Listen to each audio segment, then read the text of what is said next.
has always existed throughout millennia. It's always existed.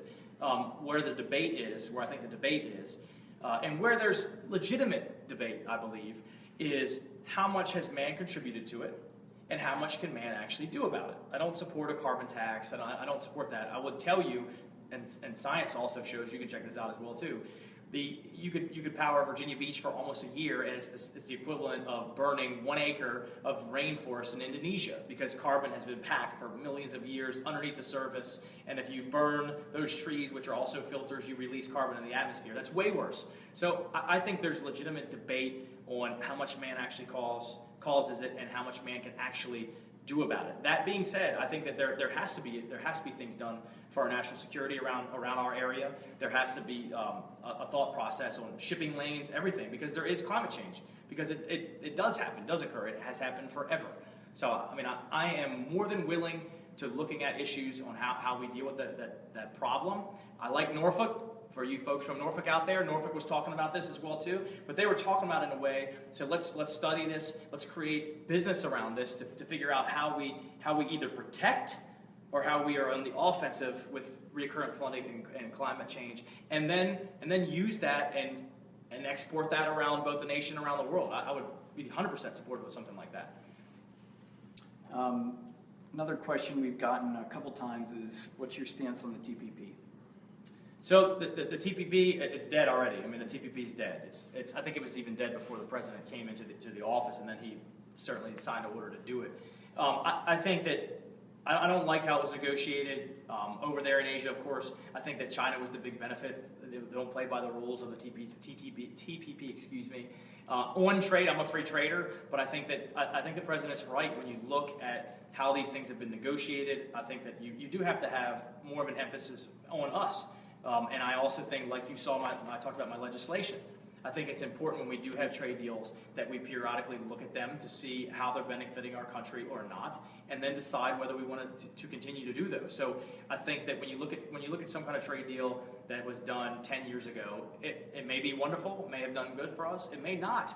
And if that's the case, then why should we stay to it? So wonderful. Here's a pretty interesting one, gerrymandering. What are your thoughts on... Someone chimed in about the climate change thing. I said there's climate change. There is a debate, however, even in the scientific community, of how much man contributes and how much man has done. I've studied it, so just wanted to get that in there. Sorry. Gerrymandering, what are your thoughts on court lines that are drawn? Sure. So this is the big issue for people, and I understand it fully well. I think that gerrymandering the challenge with gerrymandering is how do you have it who's independent? Who's independent? We thought the press was independent. They're not really independent. That being said, I do believe there should be more independence in redistricting. 100%. I think that if your district should not be drawn to you. I agree with that. And my delegate district was a 50-50 district. And I think we won that by like 13 points or something like that. Because when you have a 50-50 district, you have to reach out to people. You have to talk to people. You have to listen to their opinion. And that's something that I'm 100% willing to do.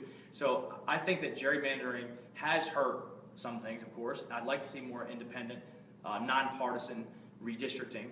But I don't have the answer to how you get to somebody who's nonpartisan at this moment.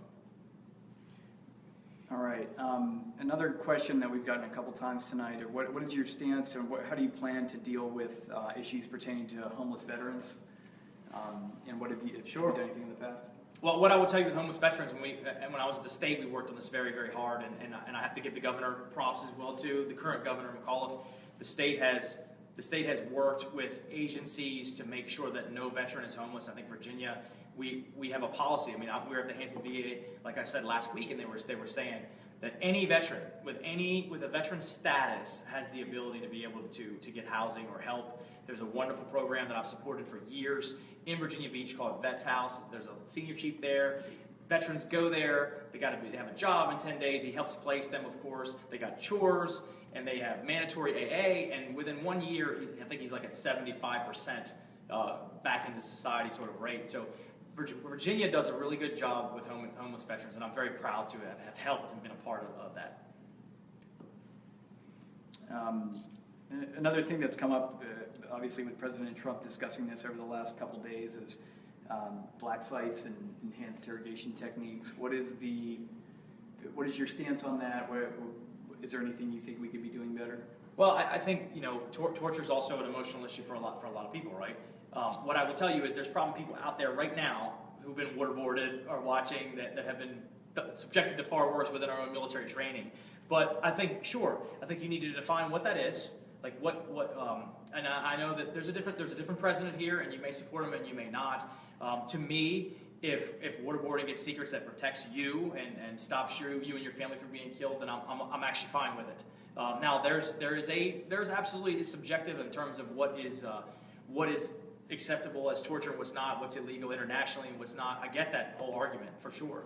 I don't think, I'm right between, I'm not McCain and I'm not Trump on that issue. I'm kind of somewhere in between, but I think that I want to make sure that our people are safe. So it just depends on what it is that you're saying and what constitutes. I think it's important that the administration say what does constitute, define that, what constitutes torture or not. Some people might say that there's evidence that torture doesn't get information. I disagree with that train of thought, and there are many people who disagree with me, and that's fine. But, that's what makes us wonderful. I'm still having a lot of conversation on climate change right now. I think we've kind of... So someone asked if I'd be okay if our soldiers are waterboarded. Of course I'm not okay with that, of course, but far worse things happen, actually.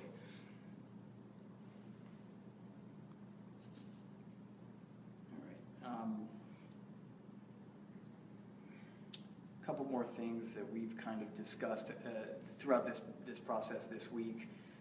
In terms of regulations, we've gotten a couple of questions on that's pretty funny. Some of the things that President Trump has talked about during the campaign, but also some of the things that Congress enacted last week. Do you want to go into some of the support on diminishing some of the regulations that we've...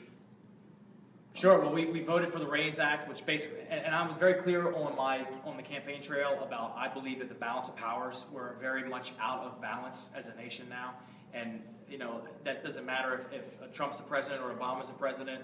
I believe that the executive branch has a little too much power now, and I think there needs to be more congressional oversight. I believe that Congress, over a couple decades, has abdicated their responsibility and given it to the executive branch, which makes them very strong.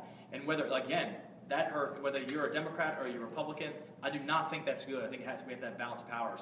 We voted on and we passed in the House what's called the REINS Act. So that means if some unelected, unaccountable agency puts down a regulation, whatever that one is, whether Republican or Democrat, doesn't matter, then it has to go through Congress. And I think it's extremely important because people have to be held accountable, especially if it's impacting your lives and your pocketbook. And there's tons of regulations out there now that really hurt people's pocketbooks, both in business and individuals. So that's something that we worked on and something that I want to continue to work on. I think it's important. You heard me talk about the use of military force. Again, that's getting the balance of power back. And that, to me, that doesn't matter if it's a Republican or Democrat. As an executive, I think that you have to do it. One of the things that Trump has also done that's kind of people have been talking about is a hiring freeze. No, I just want to say, I saw a quick comment that someone was saying, well, we advocated the power because the Democrats or the Republicans trying to block everything. It's not just Republicans, it's not just Democrats, it's both of them.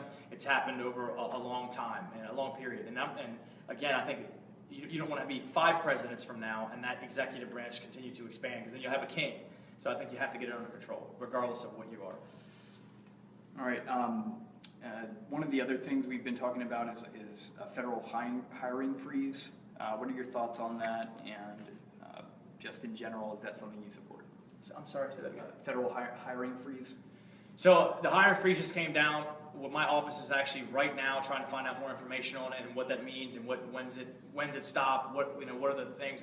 We don't have the answers yet. We're waiting on the executive branch to say that, because it does affect our area.